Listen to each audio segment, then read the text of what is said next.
Risma harus menerima kenyataan pahit dalam hidupnya. Ia terpaksa putus sekolah saat masih duduk di kelas 3 SMP. Bukan karena kemauan, tapi karena keadaan. Ibunya seorang janda yang harus bekerja sendiri, mereka hidup sederhana bersama sang nenek di sebuah rumah kecil. Hingga suatu hari, sebuah harapan datang. Tantenya yang tinggal di kota mengajaknya untuk ikut bekerja. Katanya Risma bisa membantu di warung bakso miliknya. Meskipun ibu dan neneknya berat hati untuk melepas Risma bekerja di kota, tapi Risma meyakinkan mereka. Keesokan harinya, setelah menyiapkan semua perlengkapan yang akan dibawa ke kota, Risma pun berangkat bersama sang tante, suaminya, dan 2 anak mereka yang datang menjemputnya. Setibanya di sana, semuanya terlihat normal. Risma diberi kamar sendiri, diperlakukan cukup baik, dan selama 7 hari pertama tidak ada hal aneh yang terjadi. Namun, semuanya berubah di hari ke-9. Pagi itu, tantenya dan seluruh anggota keluarga pergi. Mereka bilang ingin mengunjungi kerabat yang jaraknya cukup jauh. Anehnya, Risma tidak diizinkan ikut. Ia diminta tinggal sendiri di rumah dan tidak keluar rumah. Awalnya, Risma tidak berpikir macam-macam. Ia berinisiatif membereskan rumah untuk mengisi waktu luang. Setelah semuanya selesai, dia pergi beristirahat dan tertidur. Ia terbangun sekitar pukul 6 sore dan menyadari rumah masih kosong. Suasana terasa berbeda. Sunyi.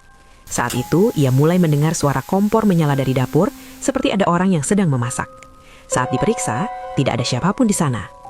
Tidak lama setelah itu, terdengar suara orang menyapu lantai. Pelan, berulang, seperti seseorang berjalan di dalam rumah, padahal ia sendirian. Rasa takut mulai muncul. Ia memilih tidur lebih awal malam itu, berharap semuanya hanya perasaan. Namun justru di dalam tidurnya, sesuatu datang. Ia bermimpi melihat ibunya dan neneknya. Keduanya berdiri di kejauhan, memanggilnya pulang. Mimpi itu terasa begitu nyata, seperti sebuah peringatan. Sekitar pukul 2 dini hari, Risma terbangun. Suara ketukan terdengar dari pintu kamarnya.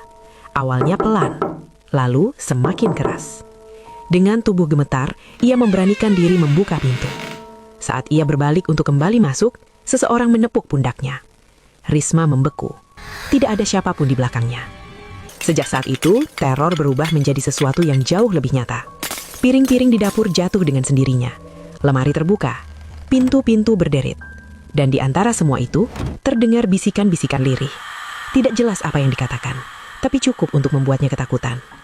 Risma hanya bisa bersembunyi di bawah selimut, tidak berani bergerak.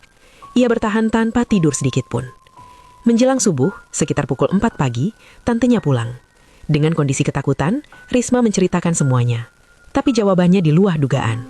Tantenya tidak mempercayainya. Semua dianggap hanya kelelahan atau halusinasi. Pagi harinya, Risma tidak bangun seperti biasa. Tubuhnya demam tinggi, badannya menggigil hebat, wajahnya pucat. Ia tidak mampu berdiri apalagi bekerja. Hari demi hari, kondisinya semakin memburuk.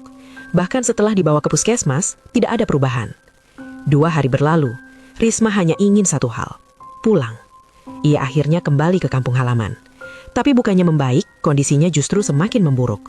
Wajahnya mulai dipenuhi lebam-lebam aneh. Kepalanya sakit luar biasa. Tubuhnya semakin lemah, hingga akhirnya ia dilarikan ke rumah sakit dan harus dirawat. Namun, dokter tidak bisa memastikan penyakitnya. Tidak ada diagnosis yang jelas. Hingga 2 hari kemudian, Risma menghembuskan nafas terakhirnya.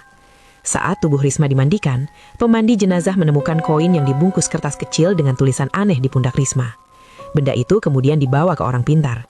Dikatakan bahwa yang mereka temukan disebut sebagai media guna-guna, bagian dari sebuah ritual. Kecurigaan mulai mengarah ke satu hal yang paling gelap, tumbal. Dugaan semakin kuat saat tantenya tidak datang saat Risma meninggal. Tidak ada kabar, tidak ada penjelasan. Hingga beberapa hari kemudian, ia datang. Tapi ada yang berbeda. Ia terlihat lebih berhasil. Tubuhnya dipenuhi perhiasan emas. Sementara suaminya terlihat gelisah, seperti menyimpan sesuatu yang tidak bisa diungkapkan.